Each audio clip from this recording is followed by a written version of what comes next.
I guarantee if you have not already implemented this strategy into your Shopify store today, you are going to miss a massive opportunity to boost your profit this holiday season and Black Friday. Welcome back to the Ecom Freedom YouTube channel. My name is Mikhail Rasmussen. I'm one of the mentors in the Ecom Freedom Shopify group. Now, about a month ago, I made a video on 8 different topics I wanted you to do before the holiday season to make sure you can maximize revenue and profit, because at the end of the day, profit is why we're here. Without further ado, I know your time is valuable. Let's hop right into the video. I wanted to give you something special today and give you my exact blueprint, both my email and SMS marketing calendar for November, which includes the biggest shopping day of the year, which is Black Friday and following Cyber Mondays. If you find this information useful or helpful at all, make sure to like, comment, and subscribe. All right, so bear with me. I know the chart might look a little confusing at first, but I promise I'm gonna break down all the segments so you can bring back this strategy for your business and maximize your profit. So hopping right in, a few housekeeping things I want to get out of the way with and that I mentioned in my previous video, but if you don't already have email marketing set up, I highly suggest setting that up.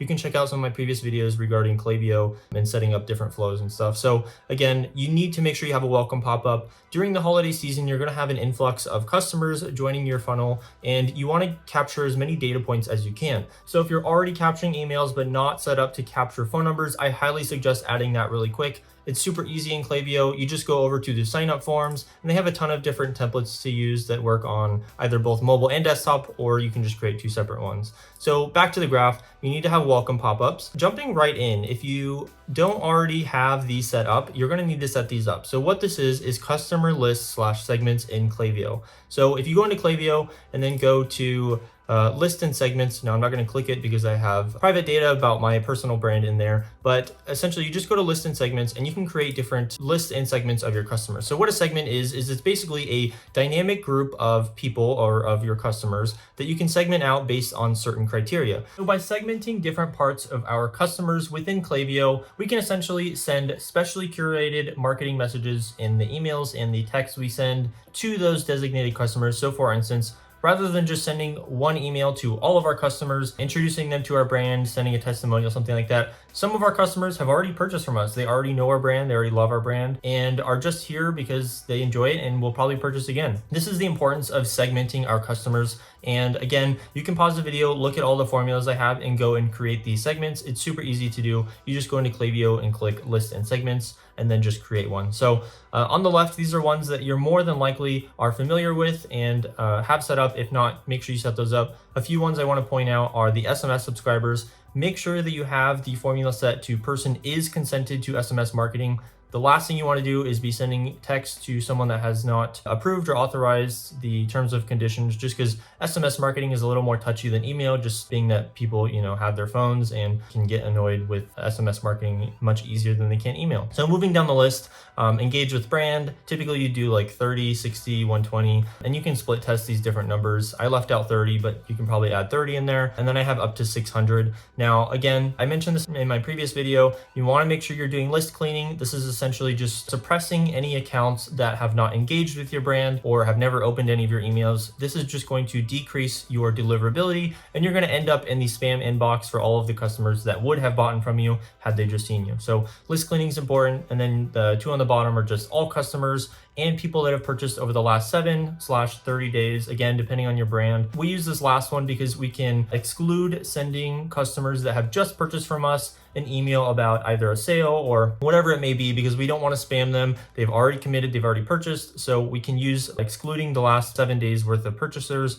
That way we are leaving them out. So the ones on the right are going to be campaign specific. Now, what I mean by this is essentially Klaviyo works in 2 different ways. You have flows, which are things set up automatically by you, and that send automatic is what I mean. So you have your welcome flow, your browse abandonment, your shipping flow. There's all these different flows you can add in Klaviyo. That should bring in about, on average, about 10 to 15% of your revenue for your store, additional revenue. And then you have your campaigns. Now campaigns, like I've touched on in my previous video, are sent manually. These are things that you create, design, and then send out and schedule different times to send them. Outside of Q4, I know I've mentioned that I send anywhere between 4 and 5. And in a minute, I'm gonna show you my exact email/SMS calendar for this Q4/November that you can take a look at. Make sure you pause the video, get all of these segments in your Klaviyo, and then to touch on really quick, I know it says insert campaign name. So this just means we're gonna go back in and edit these when we actually send a campaign. And I'm going to explain this more in depth, but just know that this is the formula. You can do it exactly how I have it with this formula here, and we will go back and edit that in a minute. So moving on, here is my exact holiday sending calendar for email and SMS marketing. Now, it might seem like I'm sending a ton of different emails, which I am, and you can see on the right the total amount of emails I'm sending for each different customer list. But what you need to understand is every color is a different segmented list of my customers. For example, for some emails, I am only sending to my VIP customers. And again, like I talked about previously, those are customers who on average spend a very high amount with us or are repeat buyers. And then I also have things like all of my previous customers, sending them specially curated messages just because they understand and know our brand and love our brand. And then there are a few times when I'm sending to my entire list. So again, pause the video, take a look at my plan, feel free to tweak it. You can either be less or more aggressive depending on the size of your brand and how many messages you want to send based on performance. Now, most brands send 1 or maybe 2 emails during the week and then, hope for the best, sending it either to their full list or the most engaged list. They just hope for the best regarding sales, and that's it. They don't send any follow-ups or anything. Now, I'm here to tell you there is much more you can do to increase the amount of volume you're going to get or the amount of eyeballs you're getting to your sales during this Black Friday. So as you can see in Klaviyo, the dates are kind of cut off, but you can see some of my emails saying didn't open the last one day, didn't open this email, and I'm going to explain this in depth. So as you can see, or actually the date cut off, but I sent multiple emails during a 1 or 2 day period. But the thing is, I'm not sending them to the same audience. I'm typically segmenting the audience and resending different messages to people that didn't open. So ultimately, we just want to be sending as many follow-up/touch points on our customers as we can. So for people that didn't open or opened but didn't purchase from us, we just want to increase the visibility on our sale during this time of year. Let's hop into my chart. I tried to make it as easy to follow as I can. Definitely let me know if you have any questions below in the comments. I'll make sure to get to them. So jumping right in, you have your email campaign. Let's say you sent it out Black Friday, 8 a.m., right? So you've sent that sent off, and you're going to get 3 different types of data points. So jumping into it, you're going to have people that didn't open. So they didn't open the email. The time didn't work out. They were at work, whatever happened. They didn't see it, right? So what we're going to do after this is we're going to send a new message to them, but we're going to send it at a different time of day. So this time, rather than sending it at 8 a.m., let's try a message to this group of people at 3 p.m., at 4 p.m., sometime that's different than what you originally sent. You can keep the same angle of the email. Like if it's a sale, Black Friday sale, it can still be Black Friday sale, but I do recommend slightly changing up the subject line, the text, just so you're not sending absolute duplicate emails.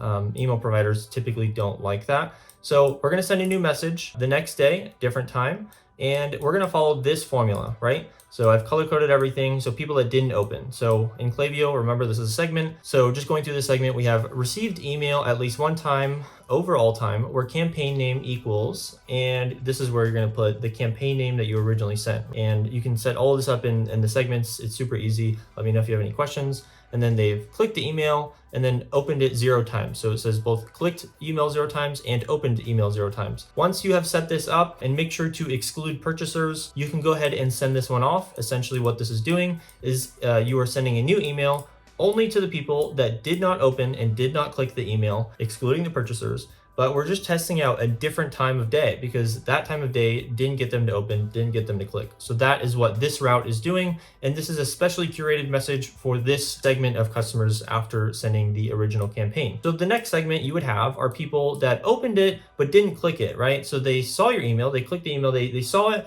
but they didn't click through, your sale. They didn't go on your website. So whatever it was, you didn't spark enough interest. You didn't really get them thinking enough to click through to your website. They have better things to do. They left, right? So they opened, but no click. What we want to do in this case is we want to try a cross sale or a different offer, different angles. So if you were selling this mouse, right? So we sent the mouse, the original campaign, it was like Black Friday sale, 50% off, and the customer opened it but didn't click on it. So that didn't really resonate with them. So what we want to do is rather than just sending them another email about the mouse, let's try sending them an email saying, hey, did you know we're selling this mouse and we're also like throwing in a free mouse pad and keyboard, because that's a different offer than what we originally sent them. Maybe this time they click and open rather than just opening and not clicking. So we want to try a new offer, a new angle, in addition to a slightly different time of day. So you can, and make sure for all three of these that I'm showing you that you're excluding purchasers, because again, people that have purchased have already gone through our funnel. We don't want to bother them. They've already moved on to our post-purchase flows. They are already set up. This is specifically for campaigns and following up on campaigns. We're going to try a new offer, new cross sale, something different, right? And then moving on to our final / warmest audience, we have our opened and clicked, again, excluding purchase. So people that have opened the email, they clicked on the email, they went to the website, but then something went wrong, right? They fell off, something like spooked them from your product, whatever it was, they lacked the conviction that your offer was good enough to put their credit card in. So what we want to do is add in some risk reversals. So I like this one. What I like to do is people that have, again, these are the warmest audience, people that have shown this much interest likely just need a little push to get over the edge, right? So what I'm going to do is I'm going to send a follow-up email, and again, slightly different time. And what I'm going to do this time though is send something that is a risk reversal, like a guarantee, a warranty, something to really put their mind at ease and reassure them that this product is for them, that they don't have anything to worry about, just because with my guarantee, with my warranty, it's a win-win, right? And I can even throw in some type of testimonial just to, show the ideal outcome to my potential customer from a previous customer. And then, so for the pink column, I have the formula here. So received email at least once with the campaign name. Again, you want to insert that. Clicked email overall time where the campaign name equals blank, and then clicked email at least once overall time with a subject line. So again, opened and clicked, that is the formula there. And I don't think I showed the formula for the middle or yellow ones, but people that opened but did not click. So this is the formula here, as I showed earlier in the video. I know you're thinking like this is a lot to take in, but I promise, just rewatch the video. It's super simple. You're just sending email campaigns like we are above, and then we are going to follow up with it. For this Black Friday email, I'm going to send one, and then I'll probably do the same strategy based on people that didn't open it, and then people that opened but no click, and then people that opened, clicked, but didn't purchase. That is the high level strategy and what I plan to do this Q4 with email and SMS marketing. Yes, you can segment out all different types of customers and stuff. So thanks for staying till the end of the video. I know it was a lot. This was a big video, but I guarantee if you just, rewatch the video, if you need some clarity, ask me in the comments. I guarantee this strategy is going to make you 2 to 5 times more money than you would have without it. So follow this strategy. Let me know if you have any questions. Thank you for staying till the end of the video, and I will catch you in the next video.